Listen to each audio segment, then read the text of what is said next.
Boa noite, gente. Que alegria estar aqui. Pela primeira vez eu prego na Calvary, no culto, né?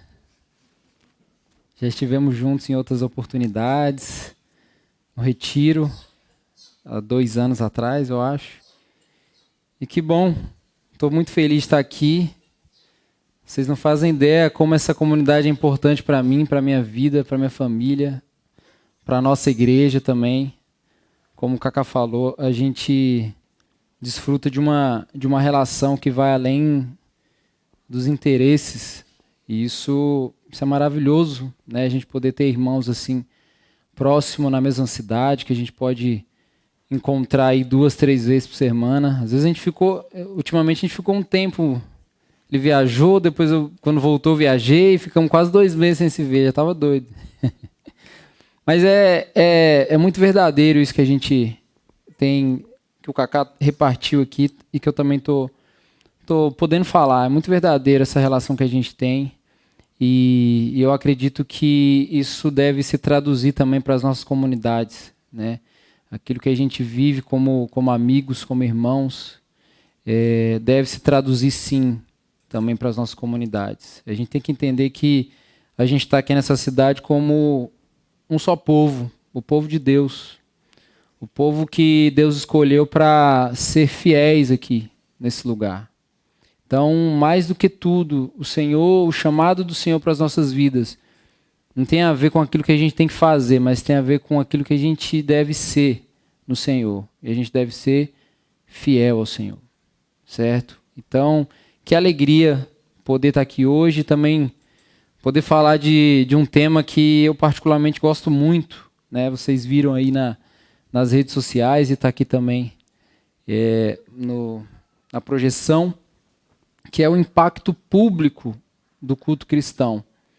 Quando você ouvir essa frase, pense na seguinte coisa: o culto cristão, o culto público, o culto da igreja, seja lá qual for a expressão que você queira falar, tem a notícia mais importante que existe para esse mundo. E que essa notícia ela é muito mais importante, deve tomar muito mais as nossas emoções, o nosso coração, do que qualquer notícia que venha sair no jornal amanhã, ou terça-feira, ou no decorrer de toda semana. Por isso que o tema dessa reflexão hoje é o impacto público do culto. E às vezes eu acho que a gente, por causa da cultura evangélica do nosso país, a gente perdeu a sensibilidade de compreender o que é culto. E o que o culto pode gerar na nossa vida e na cidade que a gente mora, a partir daquilo que a gente vive aqui, comunga, né? A gente é reunido para ouvir, para comungar, para ser enviado. Então isso diz muita coisa sobre o aspecto da missão, que às vezes talvez a gente não consegue pensar.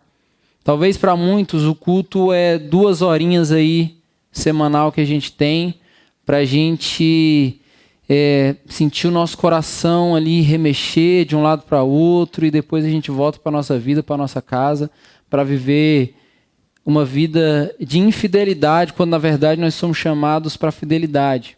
Então pense na profundidade desse tema aqui, o impacto público do culto cristão. Quando eu falo do impacto público do culto cristão, eu não estou me referindo a uma ideia pragmática de como a gente pode estruturar a liturgia do nosso culto para a gente impactar a cidade, ou para a gente chamar a atenção do visitante que veio. Às vezes, a maioria das igrejas elas estão muito preocupadas em como formar um ambiente, uma liturgia, E quando eu falo liturgia, gente, eu sei que isso, para muitos, remete ao catolicismo romano. Mas liturgia é toda vez que você organiza qualquer coisa. Você organizou, virou liturgia, certo? Então, se tem horário para começar, se tem horário para começar o louvor, se depois tem isso, depois tem aquilo, e isso é pré-agendado, isso é uma liturgia. A grande questão é que existem liturgias que são ruins, pobres, e existem liturgias que comunicam verdades, que nos tiram de um comodismo de viver 2 horas da nossa semana para encher a nossa cabeça, o nosso coração de nada, de coisa que, como o autor de Eclesiastes vai falar, coisas que escorrem entre os dedos, ou seja, fumaça, coisa que não faz sentido nenhum. Então, quando a gente fala do impacto público do culto, a gente não está pensando em uma ideia pragmática de como fazer um culto, de como desenvolver uma liturgia, ideias que possam impactar as pessoas que vêm, que possam impactar as pessoas que estão assistindo, né? Ou coisa do tipo. Queria chamar a nossa atenção aqui com esse tema para o fato de que o culto que tem aí nessa frase aí, em questão, é o culto que é prescrito nas Escrituras. O culto que o próprio Deus requer. O próprio Deus, o Criador do universo, ele requer de nós culto. E esse culto, ele não é qualquer coisa. Ele nem é qualquer coisa a partir da maneira como a gente vai prestar ou entregar esse culto, mas ele também não é qualquer coisa da maneira como a gente vai organizar e estruturar esse culto. É o culto bíblico, é o culto cristão. A gente está falando do culto cristão, o impacto público do culto cristão. A palavra de Deus, ela nos diz, ela nos orienta sobre o que deve ser um culto cristão. Diversos textos da Bíblia a gente tem elementos, coisas que devem estar presentes, coisas que não, automaticamente coisas que não devem estar presentes em um culto e que faz com que esse culto em si seja um culto bíblico. Então, as Escrituras, a palavra de Deus, nos orienta a identificar o que é um verdadeiro culto e o que é também um falso culto. É sobre isso que a gente vai refletir aqui hoje, certo? Infelizmente, gente, a nossa cultura evangélica brasileira, ela ditou a maneira como a gente deve cultuar a Deus. Ela nos disse. E ela nos disse a partir das suas próprias contribuições. E não a partir das contribuições bíblicas, orientações bíblicas a respeito do culto. Então, o culto cristão, no nosso contexto brasileiro, se tornou uma reunião de característica expressivista. O culto cristão, ele se tornou o lugar onde eu vou para me expressar. Então eu preciso me expressar e as pessoas precisam ver a minha expressão. Então o culto, ele só se torna um verdadeiro culto dentro dessa compreensão orientada pela cultura quando eu vou e eu consigo de fato me entregar de uma forma que aí o culto ele vai ser validado a partir dessa expressão. Então a gente passa a avaliar a qualidade do culto, se ele é bom, se ele é ruim, a partir disso. A partir da minha expressão. Cara, hoje eu estava tão bem com Deus que o culto foi maravilhoso. Então, cara, hoje minha cabeça estava tão cheia de coisa que o culto foi bem ruim. Então a gente passa a validar a qualidade do culto a partir daquilo que nós sentimos. Gente, eu sinto informar, biblicamente, nós não somos aquilo que nós sentimos. Nós não somos. A gente valida a maioria das coisas na nossa vida diante daquilo que nós sentimos. Então, todas as decisões que a gente toma na vida são baseadas naquilo que nós sentimos. E isso está errado biblicamente. Porque nós não devemos ser orientados pelo que nós sentimos. Nós devemos ser orientados por aquilo que a palavra de Deus nos diz que nós devemos ser. A maioria das coisas que nós sentimos nem sequer é aquilo que nós somos. Nem sequer é aquilo que Deus nos gerou em nós originalmente. Então a gente não pode chegar e falar assim, o culto foi bom. Por quê? Porque eu senti Deus. Eu acho muito legal quando começa o culto e fala assim, gente, esse é o momento para a gente acalmar o nosso coração. Por que acalmar o nosso coração? Porque se a gente não acalma o nosso coração, a gente vem cultuar para se expressar e para depois validar o culto a partir daquilo que nós sentimos. Então, quando a gente acalma o nosso coração, o que acontece? Deus reina. Deus reina, Deus vem e Ele dita os ritmos da adoração. É Deus que dita os ritmos da adoração. Então, gente, infelizmente essa é uma realidade da nossa cultura evangélica. A gente passou a crer que o culto é esse ambiente. E eu não quero dizer que você não pode se expressar. Eu quero dizer que o culto não é a sua expressão. A gente se expressa porque o nosso corpo, as nossas emoções, elas são parte de um ser integral. Nós somos seres integrais. Nós não somos uma composição de partes. Deus não nos fez assim, ó, e saiu montando como um quebra-cabeça. Nós somos seres integrais, que estamos todos interligados aqui por dentro. O que o nosso coração sente, dita para a cabeça. A gente costuma dizer que achar que o que a gente pensa, a gente tem que levar para o coração. Mas a verdade é o contrário, é do coração para a mente. Porque é do coração que flui todas as fontes da vida. Então tudo aquilo que você pensa porque primeiramente está no seu coração. Então o culto, ele não é aquilo que está para fora, é aquilo que está de dentro. É quando o nosso coração ele passa a ser recalibrado, reconectado com as verdades do Criador. E agora a gente passa a adorar o Senhor a partir da direção que o próprio Deus dá. A partir daquilo que o próprio Deus nos orienta.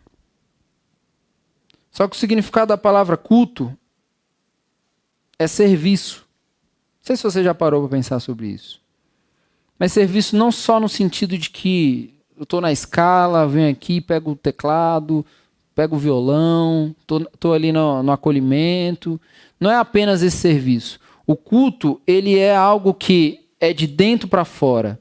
Então, o que você faz aqui, que a gente encara como serviço, na verdade, são expressões de serviço, que devem revelar muito bem onde que está centralizado o nosso coração. Não sei se você lembra do primeiro mandamento da lei. Qual que é o primeiro mandamento da lei? Não terás outros deuses diante de mim. Quando Deus ele começa a tratar com o seu povo, a primeira coisa que ele fala é isso. Não terás outros deuses diante de mim. Deus ele chama o seu povo para habitar nele e na sua história. Quando Deus requer isso do seu povo, não terás outros deuses diante de mim, ele está dizendo assim, eu não permito que tenha nenhum tipo de espaço entre eu e você. Anule, jogue fora todo e qualquer espaço, o intervalo que tenha entre eu e você. Porque esse intervalo que tem entre eu e você é tempo e espaço suficiente para você colocar aí ídolos. Então a gente tem que estar, na verdade, assim, colado com Deus. É muito legal quando Deus fala isso, não terás outros deuses diante de mim, porque Deus, ele está, nessa frase, ele está se revelando como o Deus, que é aquele Deus criador do universo, aquele Deus que a gente não consegue compreender, que é complexo, porque ele criou todas as coisas. E quando a gente olha para todas as coisas, a gente fala, cara, esse Deus ele é muito grande. É ou não é? Ele se revela como esse Deus, mas ao mesmo tempo ele fala, eu não quero que tenha outros deuses diante de mim, ou seja, ele é um Deus também pessoal. É o Deus que é o criador, sustentador do universo, mas que ao mesmo tempo é o Deus que está diante de nós, face a face.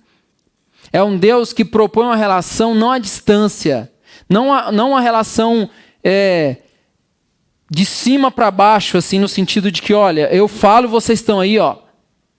Vocês me veem daí e é isso. Não, é uma relação daquele que está diante, está face a face. É esse Deus que nos chama para reunir. E é diante desse Deus que o nosso culto é entregue. Há vários tipos de culto na Bíblia. Culto pessoal, culto familiar e culto público.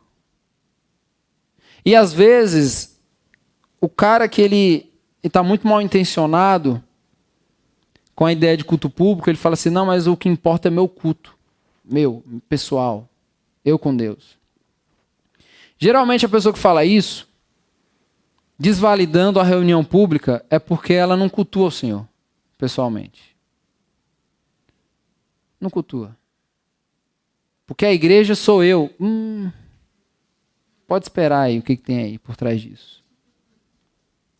Nem ele e nem ninguém. Por quê? Porque isso aqui ofende. A ideia da reunião ofende pessoas que estão sendo orientadas pela cultura a viver na individualidade. Gente, sejam bem honestos. Quem queria sair de casa hoje? Com esse friozinho.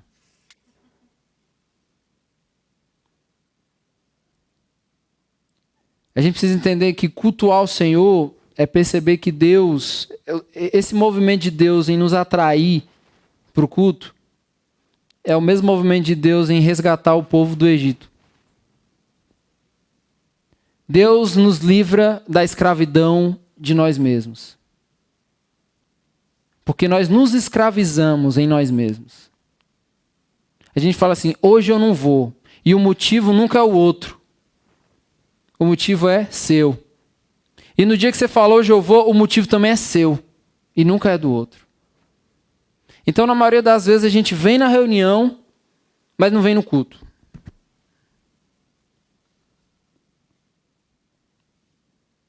Muitas das vezes a gente vem, mas ficou. É ou não é? Por quê? Porque a gente precisa compreender o que está por trás da reunião. A gente precisa entender que o que está por trás do culto é esse Deus que fala para o seu povo, não terás outros deuses diante de mim, nos chama, nos atrai. Gente, essa atração de Deus, assim, esse movimento de Deus nos atraindo, é igual aqueles desenhos de sentindo cheiro de comida, não tem? Quando vai ver o personagem tá andando ali, ó, sendo... Tem como ele não ir? Não tem como. Por quê? Porque está sendo atraído por algo maior. Esse é o movimento de Deus em nos atrair. Ele nos atrai, essa é a primeira grande verdade do culto. O Senhor, Ele nos atrai. Ele nos chama para Ele.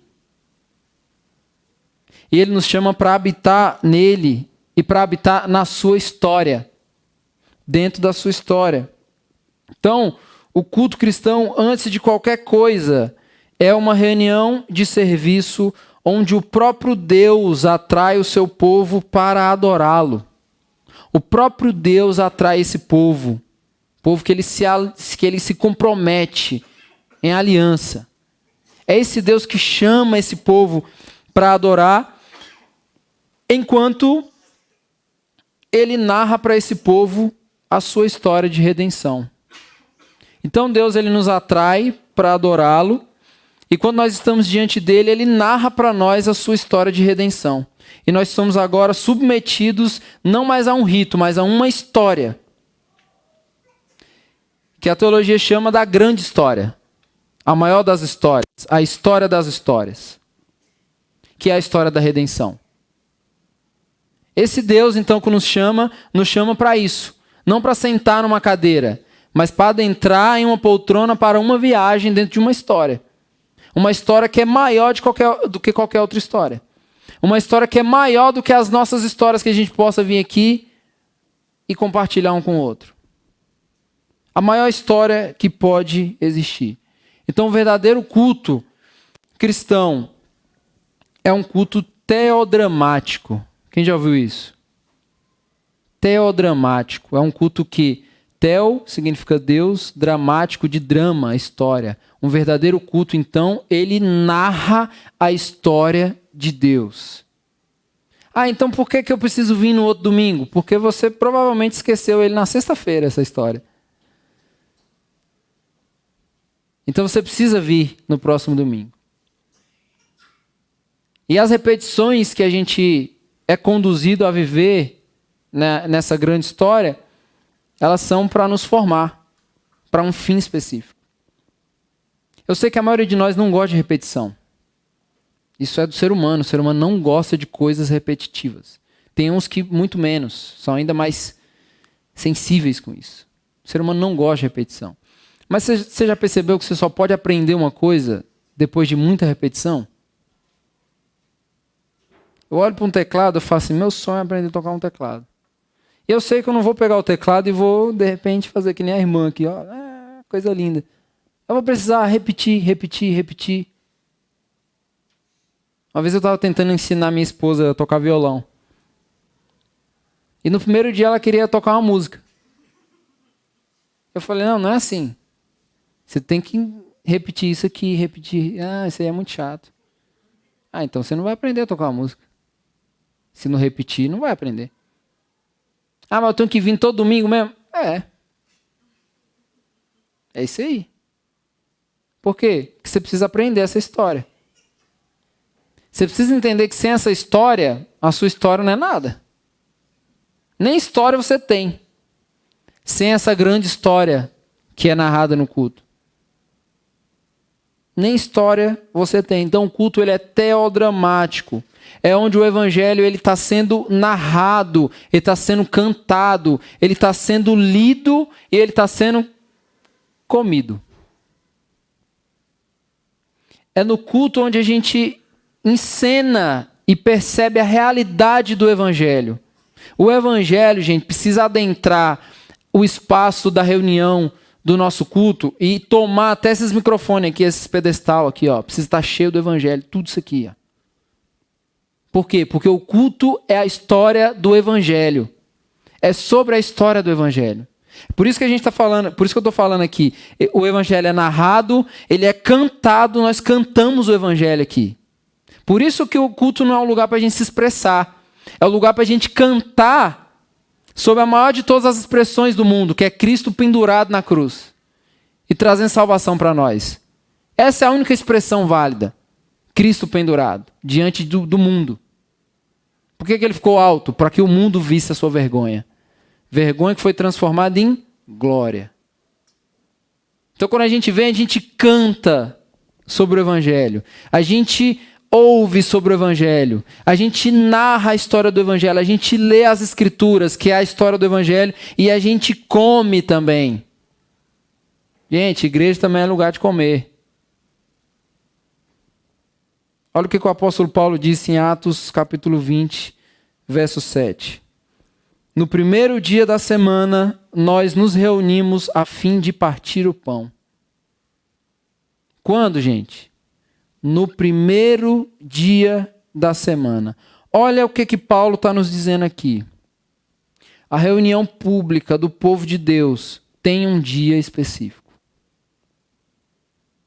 Toda vez que você ouvir alguém falando assim, isso é coisa de Constantino. Essa história que a igreja... Por que a igreja reúne no domingo? Gente, eu acho que a gente não deveria fazer essa pergunta, não. Se a gente conhece a história do evangelho, eu acho que, na moral, a gente não deveria fazer essa pergunta. Por que? Nossa, é interessante. Por que no domingo? Por que não é no sábado? Por que não é na terça-feira? Por que não é na quarta-feira? E aí, as pessoas que essa mensagem ofende, vão falar que isso daí foi na história da igreja. Constantino estabeleceu isso, foi o império que estabeleceu isso aí. Quando a igreja se aliou com o império, aí o império disse qual era o dia que a igreja deveria reunir.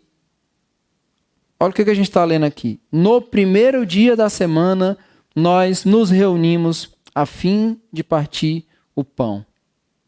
Então, o culto público, solene, a gente precisa entender que essa reunião aqui é uma reunião solene. Precisa ter ordem, precisa ter reverência. Sabe por quê? Porque nós não estamos diante de qualquer notícia. Nós estamos diante da maior história da humanidade. É solene, é uma reunião solene. O apóstolo Paulo está dizendo que é nesse dia que a gente reúne e parte o pão. Então tem um dia específico e esse dia é o primeiro dia da semana, segundo o apóstolo Paulo. Infelizmente, a gente cresceu achando que o culto é o lugar onde eu vou entregar o resto da minha semana. É ou não é? Você passou a semana toda, cara, sabadão ali, domingo você vem na igreja, você... É tanto que a gente chega, na maioria das vezes no culto, cansado. E tudo que a gente quer expressar para o outro é quem está mega cansado. E aí entra o egocentrismo. A gente é egocêntrico até no cansaço. Porque aí a gente quer provar para o outro que o nosso cansaço é maior do que o do outro. E que tem mais motivos de você ficar em casa do que o outro. Por quê? Porque o seu cansaço, ele é superior ao do outro. Você, quantos dias você trabalhou? Eu trabalhei 3. Trabalhei foi 5. E daí? É ou não é? Então, além da gente vir para se expressar, a gente vem e expressa o quê? O nosso cansaço. Então, a partir dessa ótica, a gente vem sempre ao culto para mostrar que nós nos cansamos na semana. Que a nossa semana ela foi cansativa. O texto bíblico diz que a reunião do povo de Deus é no primeiro dia da semana. Isso muda tudo. Não é no último. A gente não vem para entregar o nosso cansaço. Porque nós não estamos finalizando a nossa semana. É o primeiro dia da semana. A gente se cansa porque a gente não sabe adorar. Por isso que nós nos cansamos. Porque nós não entendemos esse Deus que nos chama para adorar. Gente, Deus nos chama para adorar. Então Ele está nos chamando para onde? Para Ele. Tem como a gente se cansar em Deus? Fala aí. Pense sobre isso. Então a gente se cansa por causa disso. Porque a gente não sabe adorar. Gente, o cansaço ele é resultado dos nossos esforços empenhados. A gente se cansa porque a gente se empenha para se cansar, no final das contas. Tem a ver com os esforços que a gente faz. A gente empenha esforço em tudo. Tudo que a gente quer, a gente se esforça. Então a gente chega no culto cansado, por quê? Porque a gente trabalhou demais, a gente se empenhou demais, a gente se esforçou demais. O cansaço é resultado disso. No Senhor, que é esse Deus que nos chama para si, o nosso fardo ele é trocado. Tem fardo, mas é trocado. É leve. Não sei se você sabe disso, mas a palavra domingo tem origem no latim e significa literalmente, gente, dia do Senhor. Literalmente, domingo significa dia do Senhor. Então, quando vocês ouvem a gente falando, eu sei que o Cacá fala muito aqui, a gente fala também na nossa igreja, que domingo é o dia do Senhor, isso não é uma ideia qualquer. É o significado da própria palavra. Domingo, literalmente, significa dia do Senhor. Então, não é por acaso que o povo de Deus é reunido por Deus nesse dia, que é o primeiro dia da semana. Gente, o domingo é o dia do descanso. Quem acredita nisso? Em Cristo, que é o nosso Shabá, é o nosso sábado, nós encontramos descanso agora. E esse descanso não tem a ver com a gente ficar com as pernas para o ar. Tem a ver com um cansaço que a gente adquiriu se esforçando pela salvação. Então, o domingo é o dia do Senhor, porque Deus ele nos relembra de que o nosso cansaço tem a ver com o nosso empenho em tentar chamar a atenção de Deus para que Deus possa me salvar. Então, Deus pega e fala assim, você está se cansando à toa, vou só te falar isso. Por quê? Porque todos os seus esforços, todo o seu empenho para buscar a sua própria salvação, para buscar o favor de Deus, só vai gerar para você cansaço. Cansaço. Então a gente chega no nosso domingo, e às vezes por que a gente não vem no culto no domingo? Porque a gente fala que é o dia para a gente descansar. Por quê? Porque a gente se cansou porque a gente não sabe adorar. Então a gente entra num ciclo que a culpa é toda nossa. Exatamente nossa. Se a gente não sabe adorar, a gente se cansa. Quando chega no domingo, a gente quer descansar do nosso cansaço que foi produzido pela falta de sabedoria e entendimento da adoração. E aí a gente vai, e aí a gente vai. E aí, gente, é muito melhor ficar em casa, de fato. Quando o nosso coração quer corresponder a nós mesmos, a melhor coisa que tem é ficar em casa.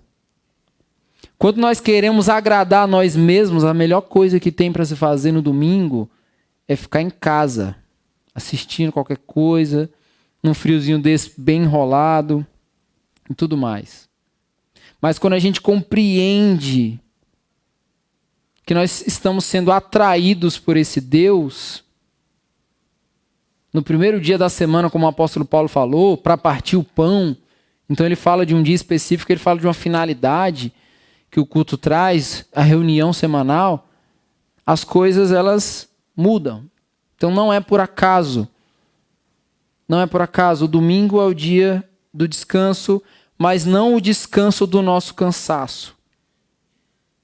O domingo nós somos relembrados por Deus que todos os nossos esforços em busca da salvação só nos geraram cansaço. O descanso verdadeiro só é possível pelos méritos de Cristo. Só é possível por causa disso. É no primeiro dia da semana, então, que a gente é reunido a fim de partir o pão. Gente, só há partir do pão quando há pregação do Evangelho. Por isso que eu disse, o culto é teodramático, é a história de Deus sendo narrada. É o Evangelho que está sendo lido, que está sendo encarnado, que está sendo comido, que está sendo cantado. E que os frutos disso estão sendo vividos em comunidade. Porque até as amizades que a gente pode fazer no reino de Deus só é possível pelo poder do Evangelho. Porque senão é interesse. E uma hora acaba, porque o interesse às vezes morre. Então, quando Cristo morreu na cruz por nós, ele morreu para nos tornar irmãos. Tem como você deixar de ser irmão do seu irmão? Nem morrendo. Porque morrendo, se você for crente, você vai para o céu, e seu irmão também, e lá vocês vão ser irmãos. Isso só é possível por causa do Evangelho. Por causa do Evangelho. As relações que a gente constrói na comunidade de fé só são possíveis por causa da profundidade do Evangelho. Por isso que o tesouro da igreja é o Evangelho.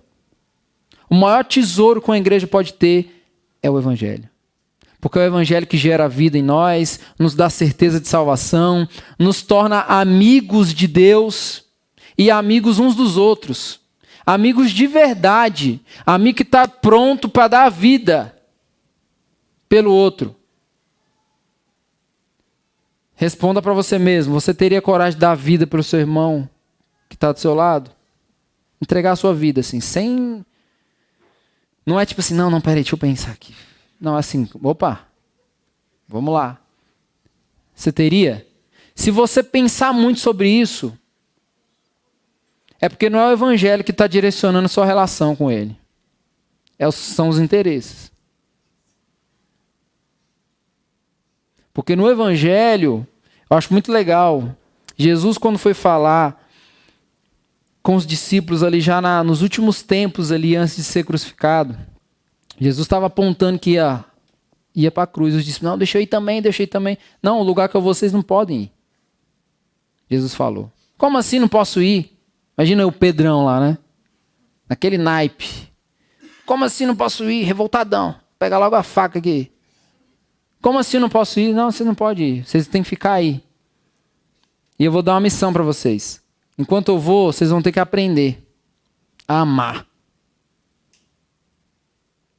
Aí imagina os discípulos assim, pensando nos mandamentos, né? Pô, eu já sei, amar a Deus e tal. E o próximo como a mim mesmo. Jesus falou, não é bem por aí não. Deixa eu te mostrar aqui um negócio. Eu quero que vocês amem no amor que eu tenho. Você sabe que amor é esse? O amor que está indo para a cruz. Por isso que Jesus falou, o lugar que eu vou, vocês não estão prontos para ir ainda. Vocês têm que pensar um pouco mais e entender um pouco mais. Porque esse lugar que eu estou indo, vocês não vão. Então qual que é o tipo de amor que Jesus quer que nós tenhamos uns pelos outros? O amor do mandamento, que é amar como a si mesmo? Não. Amar no amor de Cristo. Então ele dá o modelo do amor. Então a gente fala assim, mas eu amo meu irmão, mas em qual modelo? Quem que guia aí esse tipo de amor? Quem que guia? Entende como nós somos formados dentro dessa reunião aqui, gente? Eu acho que... eu me lembro quando eu era criança e... Cara, tinha programação quase que todo dia, não era, nas igrejas? Eu lembro disso. E eu lembro que a gente ia. Mas você era uma criança, não tinha ocupação. Mas minha mãe ia. E minha mãe tinha ocupação. E ia. E hoje tem uma reunião na semana e as pessoas não vão. Você já parou para pensar sobre isso? Aí depois a gente está num país que é 80% evangélico, cristão, e é um país que é isso aí. Por quê? Porque a gente acha que vir aqui é bater ponto num rito. A gente não compreende que a gente está sendo formado aqui para uma finalidade específica. Só há uma razão da gente não ser formado aqui para agir em missão no mundo. Se não tiver o evangelho centrado aqui nesse culto. Se não tiver o evangelho presente no culto, aí pode esperar que é isso aí mesmo. Não tem nada que a gente possa contribuir. Por isso que você deveria fazer uma pergunta. O que que um culto tem que nenhuma estrutura no mundo tem? De impacto. Por que o culto é mais importante do que qualquer outra reunião aí que possa estar acontecendo agora na cidade? Por que a gente está falando que esse culto ele traz um impacto para a sociedade? Traz um impacto para a cidade, um culto. Um lugar que a gente vem e canta e que a gente está com a porta fechada. Como assim? Por causa da profundidade do evangelho que permeia dentro desse ambiente, atinge os nossos corações e nos capacita e nos orienta para viver fiel a essa mensagem no mundo que a gente vive. Eu não preciso então ir no culto. É só assistir ali no YouTube, ou então eu pego um livro sobre o evangelho, ou então leio ali o evangelho de João, o evangelho de Mateus, e pronto. Não é bem assim. Olha o que Atos 2,42 fala. E perseveravam na doutrina dos apóstolos, na comunhão, no partir do pão e nas orações. Essa é a realidade da igreja primitiva. A igreja que foi afetada pela pregação do evangelho. Você já viu o discurso de Pedro, lá em Atos 2? O que ele estava falando ali, gente? Destrinchou a mensagem do evangelho. Pregou o evangelho. Sabe o que aconteceu depois? 3.000 pessoas ouviram aquela mensagem e corresponderam em fé. E agora essas pessoas elas são colocadas dentro de uma realidade de uma igreja local. Para agora elas desenvolverem a fé delas por meio do evangelho. Então, qual que era a realidade da igreja primitiva? Perseveravam na doutrina dos apóstolos, na comunhão, no partir do pão e nas orações. Então, o que gera comunhão? Perseverar na doutrina. Perseverar na doutrina gera comunhão. A gente precisa ser uma igreja mais da comunhão. Então, pregue mais o evangelho. Viva mais o evangelho. Cante mais o evangelho. Leia mais o evangelho. Coma do evangelho. Reparta do evangelho. Aí pronto. Aí a gente vai ter uma igreja forte na comunhão. Isso é tão engraçado, gente, porque a gente fala que comunhão é relação. Biblicamente, comunhão é ceia. É partir do pão. Ou seja, consegue perceber a profundidade? Eu só posso ser um com meu irmão se eu repartir com ele. do corpo de Cristo. E eu como e ele come também. Olha a profundidade. Aí a gente vai parar de querer ter relações superficiais. Gente, eu vou dizer uma coisa. Se você não estiver disposto a morrer, dar a sua vida pelo seu irmão que está aí do seu lado, não chame nem ele de irmão. Porque o evangelho não cativou o seu coração ainda. Não cativou. Então você não precisa de menos culto, você precisa de mais culto. Ah, não sei, minha vida espiritual está meio bagunçada aí. 3 meses eu vim na igreja. 3. 1, 2, 3. E eu não estou falando vir no rito. Mas é vir nesse ambiente de formação. Do caráter cristão. Onde o evangelho está sendo impresso no nosso coração. O que o salmista falou? Guardei a tua palavra onde?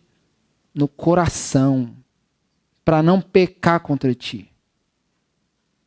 É isso que o evangelho faz em nós.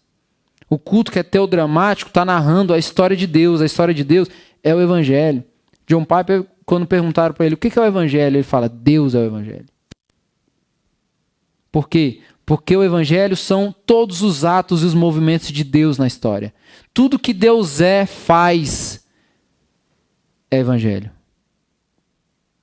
E no culto, nós estamos sendo mergulhados dentro dessa história. A história do evangelho. Perseverar na doutrina, na comunhão, no partir do pão e nas orações. O que gera comunhão, então? Perseverar na doutrina. Partir o pão é tocar a realidade presente do evangelho. Às vezes parece, né? Pô, o evangelho parece meio, não sei, eu preciso tocar. A gente é muito disso, né? Meio Tomé assim. Preciso tocar para ter certeza das coisas. Precisa tocar? Então pega um pedaço de pão e um copo de suco na reunião pública do dia do Senhor. Que você vai tocar o evangelho. E você não vai só tocar, você vai comer, vai engolir. E sabe o que é mais interessante, gente? Você já parou para pensar que o pão e o suco que você come e toma da ceia não tem a ver com seus movimentos de fome de ir até a comida, mas tem a ver com os movimentos de Deus de te alimentar. Todas as vezes que você pegar ali o sacramento, o pão e o suco, não pense que é sobre você aquilo ali. E mais, nunca rejeite o sacramento. Ah, não, porque eu estou mal com Deus. O sacramento não é sobre você. Ah, eu não vou ceiar porque eu passei a minha semana em pecado. O sacramento não é sobre os seus atos, mas sobre os atos de Cristo. Então aí é que você precisa do sacramento. Porque Calvino diz que é remédio. Se é remédio, é para mim, é para você. Nós chegamos aqui como enfermos. Gente, aqui é a reunião dos enfermos. Tá todo mundo doente aí, é isso aí. Lá na igreja é só TDAH, autista, um monte de coisa. Depressivo. E aí quando a gente está nas reuniões, parece reunião do CAPS. E é só reunião de membresia, reunião... A galera junto. E a gente fala, é isso aí, gente, olha que coisa linda. Olha que coisa linda. Um monte de enfermo sentado à mesa. E dependendo daquele que pode nos dar o remédio e curar as nossas enfermidades. Já parou para pensar? Então, partir o pão é tocar a realidade presente do evangelho. Sabe por quê? Porque o culto não é um rito pragmático. Não é. Gente, quem faz rito pragmático é pagão. A gente não é pagão. Nós somos cristãos. Quem faz rito pragmático é quem adora um Deus que nem presente está. Sabe por que a fé cristã ela é a fé mais convincente? Porque é a única que tem o seu foco presente, vivo. Vivo. A ressurreição, a gente deveria pensar muito mais sobre o domingo. Quando a gente lembra que o domingo é o dia que o Espírito Santo livrou Jesus da morte, trouxe a vida.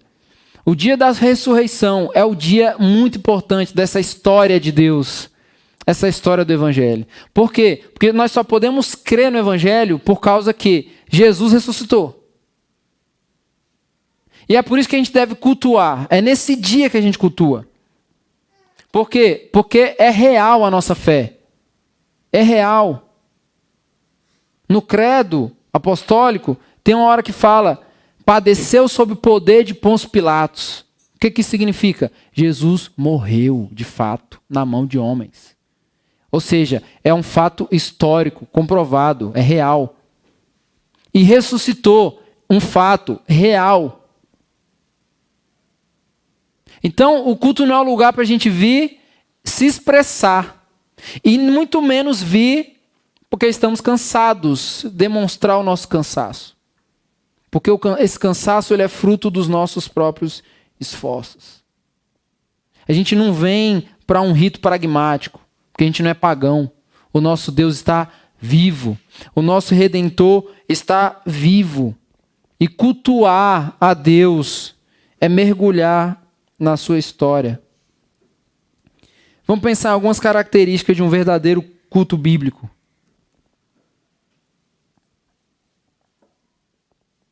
Características de um verdadeiro culto bíblico. Deus nos reúne no dia da semana em que relembramos a ressurreição. O culto tem um dia específico, porque é o dia que nós relembramos a ressurreição. Então, o culto de fato, como foi falado aqui, é uma celebração. Assim como a ceia, por exemplo, não é um rito de velório, gente. Já percebeu que na maioria das vezes nos cultos, na hora da ceia, parece que é um velório, parece que a gente está diante de um morto. Não, a gente não está diante de um morto. A gente está diante do Cristo ressurreto. Da realidade do Cristo ressurreto. Entende? Então, tem um dia. E esse culto, que é os próprios movimentos de Deus em nos reunir, tem característica pedagógica, imaginativa e formativa. Então, as características do culto: ele é pedagógico, ele é imaginativo, ele é formativo. Ele é pedagógico porque nós somos imersos no drama da redenção, ou seja, nós somos instruídos sobre a verdade do Evangelho. Então, ele é pedagógico, o culto, certo? O culto que tem o Evangelho centrado. Ele é pedagógico. Ele é imaginativo, porque a gente precisa treinar a nossa imaginação para compreender esse drama, certo? E ele é formativo, porque ele nos envia para uma ação cristã no mundo. Então, quando a gente fala de imaginação, por exemplo, a igreja cristã, nos últimos tempos, ela perdeu muito do seu aspecto imaginativo. Por quê? Porque o espaço de culto não transmite mais o drama da redenção. As igrejas modernas, você entra, você não consegue nem ver as pessoas direito.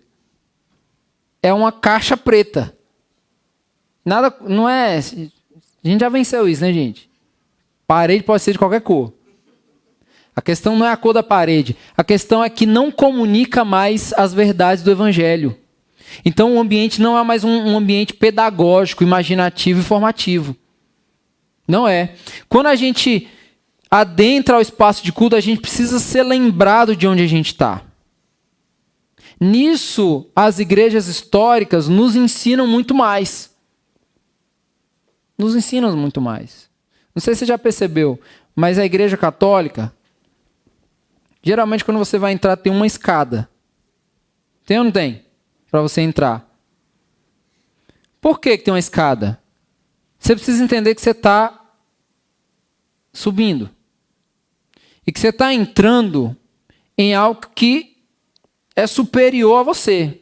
Que narra, é um ambiente que transmite algo que é superior a você. Deus está te chamando para a reunião e você precisa entrar aqui se submetendo a esse Deus. Na nossa igreja, na nossa liturgia, o primeiro ato é a chamada adoração. Acho que vocês fazem aqui, né? Deus nos chama para adorar. O segundo ato é o quê? contrição. Por que contrição? Porque quando nós estamos diante desse Deus que é santo, automaticamente a gente sabe quem a gente é. Então, quando a gente está diante de Deus, a gente vê a sua santidade, a gente fala, cara, eu sou um pecador. Eu não mereço essa relação com esse Deus tão grandioso, tão santo, eu sou pecador. Então, isso já nos leva a um quebrantamento, a um constrangimento. E a gente tem que agora se arrepender dos nossos pecados. E depois, logo em seguida, a gente tem a certeza de que somos perdoados. Gente, isso não é um rito vazio, isso está nos formando. Você precisa imaginar o que está acontecendo. O culto também ele é dinâmico. Por quê? Porque Deus nos chama, a gente responde a Ele, Ele vem, nos alimenta pela Sua palavra, nos alimenta pelo sacramento, a gente ora, ou seja, a gente vai até Ele, depois nós somos enviados. Percebe a dinâmica que tem no culto? Ou seja, o culto teodramático é um culto onde Deus está se relacionando conosco. Ele não está só ditando um caminho. Ele está dando espaço para que a gente agora responda a Ele. Então ele vem, revela a sua santidade. Aí o que a gente faz? Reconhece que somos pecadores. E vamos até Ele agora, em arrependimento.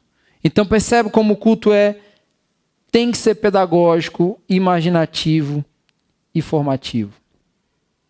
Os ambientes das nossas igrejas deveriam nos relembrar dessa história, de alguma forma. Uma cruz no centro do púlpito de uma igreja cristã é muito importante. Porque nós temos uma fé cheia de símbolos. E símbolos, infelizmente, a gente pegou os símbolos e jogou na lata do lixo, porque a gente achou que tudo isso era rito. Sem que a gente compreendesse o teor pedagógico e formativo disso. Quando nós vemos uma cruz no púlpito central, nós estamos lembrando que essa igreja aqui, que tem uma cruz aqui, ela está cativa à mensagem da cruz. Ela precisa estar cativa à mensagem da cruz. Então vocês que estão aí olhando para cá, vocês estão olhando para onde? Para a cruz. Os nossos olhares devem estar focados aonde? Na cruz de Cristo, ou seja, no Evangelho.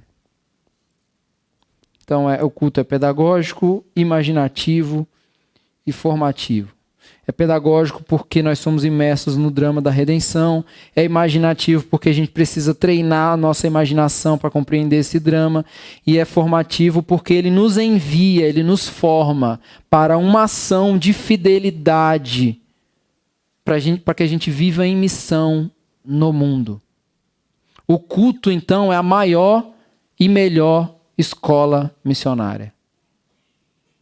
James Smith diz que o culto público é o centro do discipulado. Porque é aqui que a gente é formado discípulos. Para que a gente viva agora em missão no mundo.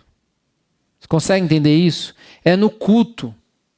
Não é na reunião rito. É no culto pedagógico, formativo, teodramático. Que nós somos formados para viver em missão nesse mundo que carece da mensagem da cruz. Então ele é formativo. O culto público começa porque Deus nos reúne e termina porque Deus nos espalha. O culto começa porque Deus nos atrai para si e termina porque Ele nos envia para viver agora em missão nesse mundo que nós habitamos e que o Senhor nos colocou como mordomos. Nós devemos administrar esse mundo, cuidar desse mundo. E a gente só pode cuidar desse mundo a partir da compreensão do Evangelho. E o culto é dinâmico, como eu falei, porque Deus vem até nós e nós respondemos a Ele. Outro ponto, que foi a finalidade da reunião que Paulo citou lá no versículo que a gente leu do capítulo 20 de Atos, que na casa do Senhor tem uma mesa de alimentação. O culto tem uma mesa de alimentação, porque é a casa de Deus. O culto é na casa de Deus. Deus nos chama para a sua casa. Isso a gente tem que... Por que eu falei que o culto tem que ser imaginativo? Porque senão a gente é literal demais. E a gente fala, não, mas a Bíblia diz que Deus não habita em templos feitos por mãos humanas. Então isso aqui não é a igreja. Isso aqui é só um espaço. A igreja somos nós. Gente, eu sei. A gente já também venceu isso, ou não? Acho que a gente já venceu isso também. Mas imagine que esse lugar onde hospeda as nossas famílias, nos hospeda semanalmente, é a casa de Deus onde Ele nos chama para habitar. E quando Ele nos chama para habitar, Ele coloca uma mesa de alimentação. Deus nos alimenta por meio do seu santo evangelho e nos alimenta por meio do sacramento. O que a gente viu na realidade da igreja primitiva? Perseveravam na doutrina dos apóstolos, ou seja, o culto tem que ter pregação do evangelho e tem que ter vida do evangelho. Tudo flui do evangelho. Por isso que o evangelho é o centro do culto. Porque tudo flui, tudo é o evangelho, gente, no culto. Tudo. As crianças lá embaixo é o evangelho. O que a gente está fazendo aqui, cantando, tocando, falando, olhando para o irmão do lado, tudo isso flui do evangelho que está sendo pregado. Persevera na doutrina, ou seja, persevera na mensagem do evangelho. A mensagem que Pedro acabou de pregar quando o texto fala isso. Acabou de pregar, impactou um monte de gente, de vários lugares. Perseverar na doutrina dos apóstolos, na comunhão, ou seja, a comunhão é fruto da doutrina, e não o contrário. A gente não se relaciona para fortalecer a nossa ideia do evangelho. Não, o evangelho guia e orienta as nossas relações. A comunhão, no partir do pão, que é o sacramento, e nas orações. O evangelho é o orientador do culto. E ele nos forma para que a gente possa sair daqui, hoje, e no próximo domingo, e nos próximos, repetidamente, porque isso nos forma. A repetição nos forma. Por quê? Porque está nos treinando para a gente viver em missão, em fidelidade a esse Deus. Por isso que o culto cristão impacta o mundo. Não porque o que a gente vai fazer aqui vai chamar a atenção das pessoas. Não é porque a gente vai colocar uma banda boa aqui, cara, os vizinhos vão querer vir e tudo mais. Você já parou para pensar que, biblicamente, não existe culto evangelístico? Nossa! O culto é um serviço de adoração a Deus. O evangelismo é agora o que a gente compreende dessa vivência que a gente vive agora na vida. E depois que a gente vive isso na vida, a gente traz o irmão para adorar o Senhor. E não para se converter no culto. A gente traz o irmão, a pessoa que a gente se relacionou na semana, agora para ele compreender essa dinâmica aqui. Para que ele possa também ser formado para ir também. Por isso que o culto é o centro do discipulado. Porque aqui nós somos formados como discípulos. E depois que Deus nos reúne, Ele nos envia com a sua shalom. É muito legal porque nós somos enviados com a paz de Deus. A gente é enviado para um mundo caótico, mas nós somos enviados por Deus e pela sua paz, com a sua paz. Para que nós possamos retornar na próxima semana e sermos relembrados mais uma vez da nossa pecaminosidade, da nossa finitude e da grandeza desse Deus que poderia muito bem não estar nem aí para a gente. Seria justo se ele não estivesse nem aí para a gente.